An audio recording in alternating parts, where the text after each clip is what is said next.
Selamat datang kembali. Oke, kali ini kita mau coba telusuri bareng ya, dua konsep yang penting banget nih dalam tradisi tasawuf. Namanya makomat dan ahwal. Nah, sumber-sumber yang Anda kasih ini cukup mendalam ngebahasnya. Tasawuf sendiri mungkin Anda udah familiar lah ya, itu kan dimensi spiritual dalam Islam. Jalan buat membersihkan jiwa, biar lebih dekat sama Sang Pencipta. Nah, makomat sama ahwal ini bisa kita anggap kayak elemen penting gitu di perjalanan itu. Mungkin makomat itu kayak tahapan pendakiannya gitu yang harus dilewati. Betul, tangga-tangganya lah ya. Nah, kalau ahwal itu lebih kayak kondisi cuaca atau mungkin pemandangan bagus yang nggak kita duga pas lagi jalan. Kejutan di jalan, gitu ya.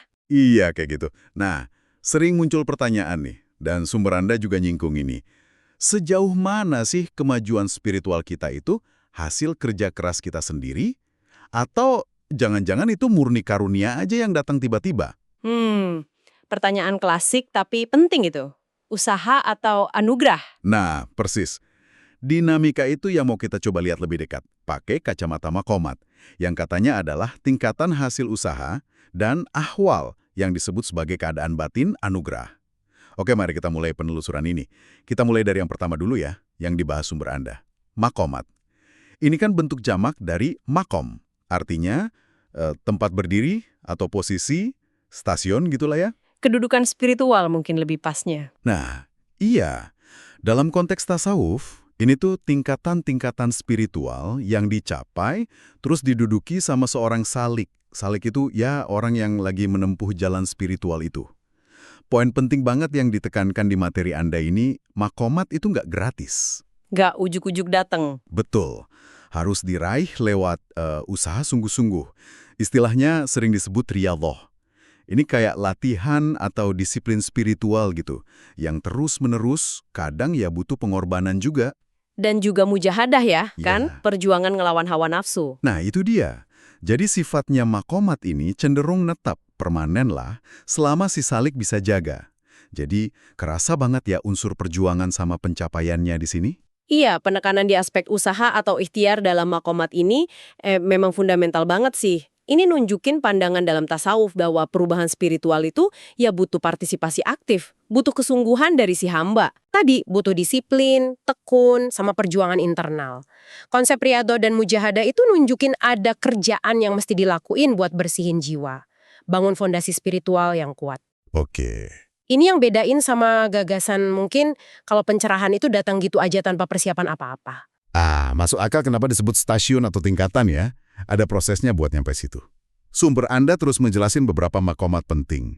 Yang pertama, paling dasar nih, taubat. Artinya dijelasin sebagai kembali. Maksudnya, kembali dari jalan yang salah, yang jauh dari Tuhan, ke jalan taat lagi. Balik arah gitu ya. Ya, tapi ini bukan cuma ngucap nyesal sesaat loh. Ini satu paket katanya. Ada penyesalan yang dalam banget buat yang udah lewat, terus ada tindakan nyata ninggalin dosa itu sekarang. Dan yang penting juga, ada tekad kuat di hati buat nggak ngulangin lagi nanti. Komplit. Harus komplit ya, nggak bisa setengah-setengah. Sumber Anda bilang ini fondasi awal yang ya mutlak harus ada. Iya, taubat ini bisa kita pahami kayak proses pembersihan awal gitu. Detoksifikasi spiritual lah, kayak wadah mau diisi air bersih kan harus dikosongin dulu, dibersihin dari kotoran. Bener juga. Tanpa sadar salahnya di mana, terus usaha tulus buat balik arah ya susah mau maju ke tingkat yang lebih tinggi.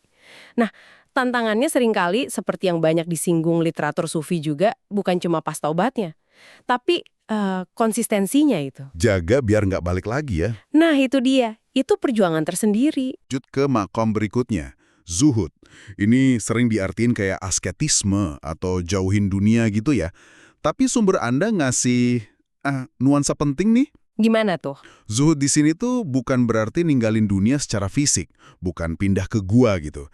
Tapi lebih ke ngosongin hati kita dari keterikatan, dari cinta yang berlebihan sama duniawi. Oh, fokusnya di hati ya? Iya, intinya jangan sampai dunia nguasain hati kita terus jadi lupa sama tujuan utama, yaitu Allah. Jadi lebih ke kondisi batin, bukan cuma tampilan luar. Wah, nuansa ini penting banget sih.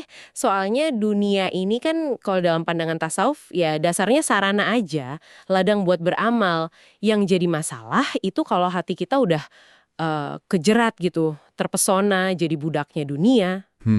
Nah, zuhud itu upaya buat bebasin hati dari jeratan itu. Bukan benci dunia ya, tapi nempatinnya pas. Alat bukan tujuan. Oke, oke. Praktiknya ini butuh kebijaksanaan, Sam. Furqan ya, kemampuan bedain mana yang baik, mana yang buruk. Kapan kita sama dunia ini masih wagir sebagai sarana ibadah, kapan udah jadi keterikatan yang bikin lalai. Nggak gampang pasti bedainnya ya. Betul. Tapi kalau beban keterikatan ini lepas, hati jadi lebih enteng, lebih fokus. Oke. Dari lepasin keterikatan dunia, kita geser ke makom yang kayaknya jadi semacam daya tahan nih di perjalanan. Sabar. Sumber Anda bilang, sabar itu kemampuan nahan diri. Nahan diri dari apa aja nih? Ternyata luas cakupannya. Nahan diri dari ngeluh atau putus asa pas kena musibah? Itu yang umum ya? Iya. Terus, nahan diri pas jalanin ketaatan. Soalnya ibadah kan butuh konsisten, butuh usaha, kadang ya kerasa berat juga. Bener banget. Ibadah juga butuh sabar. Dan yang ketiga, nahan diri dari godaan buat ngelakuin larangan Allah. Jadi, sabar ini aktif di 3 area. Pas susah, pas taat, pas ngehindarin larangan. Nah, cakupan sabar yang 3 dimensi ini nunjukin kalau dia bukan sekedar sikap pasif nerima nasib jelek aja. Oh gitu ya? Iya, ada aspek ketahanan, endurance lah ya, pas ngadepin ujian.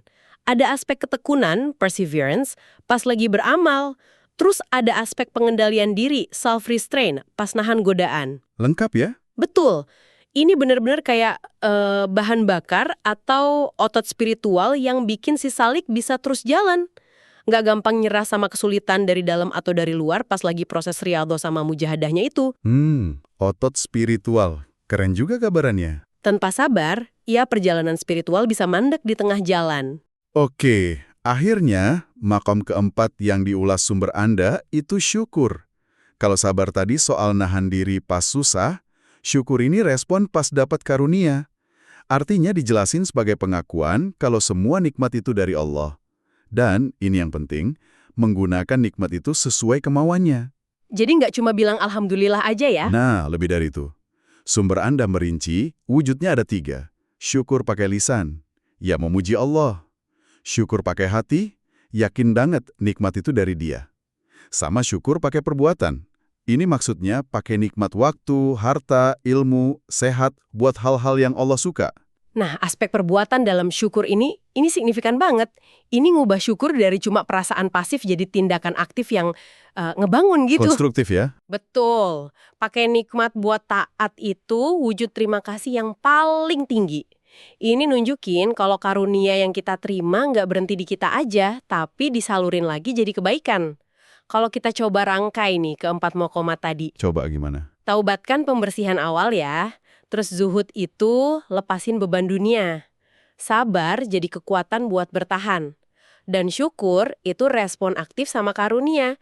Kelihatan kan kayak bangunan spiritual yang kokoh gitu. Dibangun bata demi bata lewat usaha dan disiplin si salik. Oh iya, saling nyambung. Iya, masing-masing nopang dan nyiapin jalan buat makom selanjutnya. Rangkaian yang logis ya, saling membangun. Oke, itu tadi gambaran soal mokomat. Tingkatan yang dicapai lewat perjuangan, lewat disiplin. Sekarang, kita pindah ke pasangannya nih, konsep ahwal. Nah, disinilah dinamika perjalanan spiritual jadi makin menarik. Kenapa tuh? Dari hal, artinya keadaan atau kondisi spiritual yang turun ke hati si salik. Beda banget sama makomat. Ahwal ini dijelasin di sumber Anda sebagai anugerah murni, karunia, pemberian spontan dari Allah. Jadi bukan diusahain ya? Nah, itu dia. Datangnya tanpa bisa diupayakan secara langsung dan juga nggak bisa ditolak sepenuhnya. Sifatnya pun temporer, sementara. Bisa datang sekejap, bisa agak lama, terus bisa hilang lagi. Nah, perbedaan sifat ini, anugerah, spontan, temporer ini implikasinya dalam banget loh. Ini nunjukin kalau di perjalanan spiritual itu, selain ada usaha manusia, makomat, ada juga dimensi campur tangan ilahi, rahmatnya, kehendaknya, yang nggak bisa kita tebak atau kontrol sepenuhnya. Oke. Kalau makomat tadi kayak kita susah payah naik gunung ya. Ya. Atau nemu mata air pas lagi haus banget gitu ya. Nah, bisa jadi itu kayak sentuhan ilahi gitu. Hadiah atau penyemangat yang nguatin hati si salik pas lagi berjuang ngelewatin makomat. Ini negasin kalau hasil akhir perjalanan itu bukan cuma usaha kita doang, tapi juga karena karunianya. Analogi pendakian itu ngebantu banget sih ngebayanginnya. Oke, sumber Anda terus ngasih contoh-contoh ahwal yang bisa dialami Salik. Pertama, muraqabah. Ini digambarin sebagai keadaan batin di mana orang ngerasa terus-menerus diawasin Allah. Ngerasa dilihat, diperhatiin sama dia, dalam tiap gerak-gerik, bahkan dalam tiap pikiran yang lewat. Kesadaran akan kehadirannya itu kuat banget. Wah, intens ya? Iya. Dampaknya, kata sumber, muncul sikap ihsan. Ibadah seolah-olah ngeliat dia atau minimal ngerasa dilihat dia. Jadinya hati-hati, waspada pas bertindak atau niat. Muraqabah ini nyiptain semacam transparansi batin ya. Nggak ada lagi ruang buat pura-pura atau ngelakuin sesuatu diem-diem, karena sadar terus kalau Allah Maha Tahu. Jadi kayak nggak bisa bohong sama diri sendiri juga ya. Betul, tapi ini bukan karena rasa takut yang bikin ngeri gitu ya. Lebih ke rasa hormat, cinta, pengen selalu dalam kondisi yang dia suka. Ini bentuk kesadaran diri, self-awareness yang tinggi banget, yang dipicu sama kesadaran akan Tuhan, God consciousness. Oke.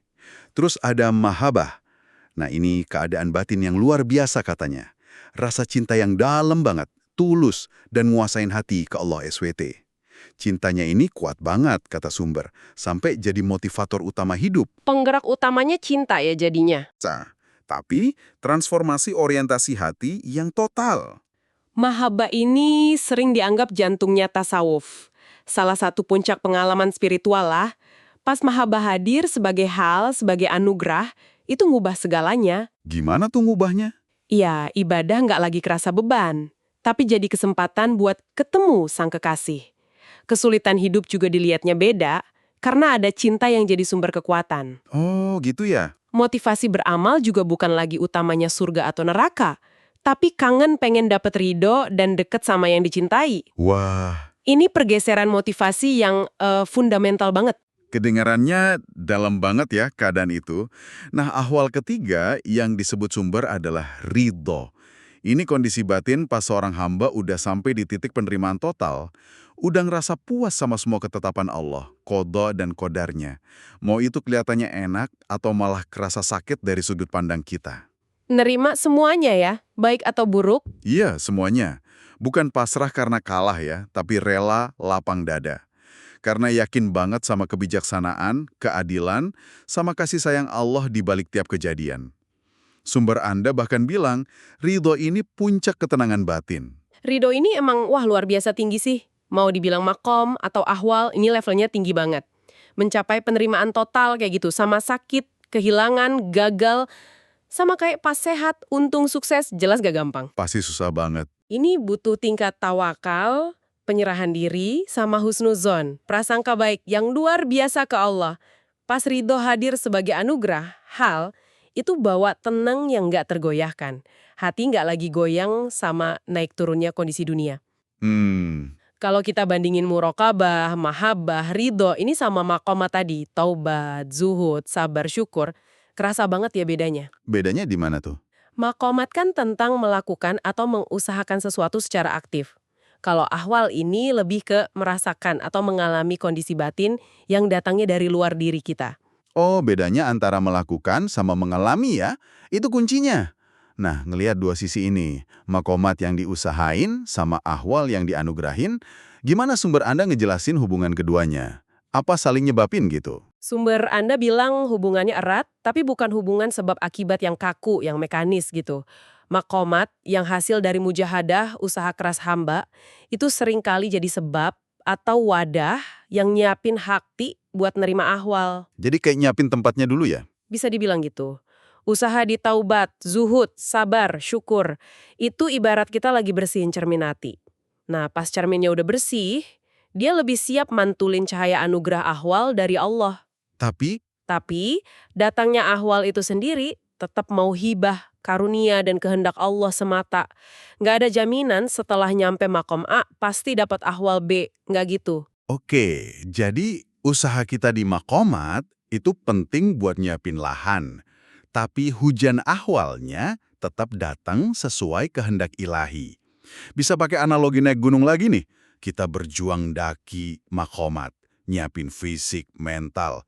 Terus di tengah jalan, Allah mungkin ngasih hadiah pemandangan matahari terbit yang bagus banget. Atau angin sejuk ahwal yang bikin semangat lagi. Nah, itu dia. Pemandangan itu kan bukan hasil langsung langkah kaki kita doang, tapi anugerah yang dikasih pas lagi di jalur itu. Ahwal ini terus bisa jadi penyemangat buat terus naik lebih tinggi lagi. Analogi itu cukup pas ngegambarinnya. Jadi makomat sama ahwal ini kayak dua sayap. Nggak bisa dipisahin dalam terbangnya seorang salik secara spiritual. Menurut tasawuf ya. Bukan pilihan, saya usaha aja atau saya nunggu anugerah aja. Nggak gitu. Jalan bareng ya berarti. Iya, jalan seiring.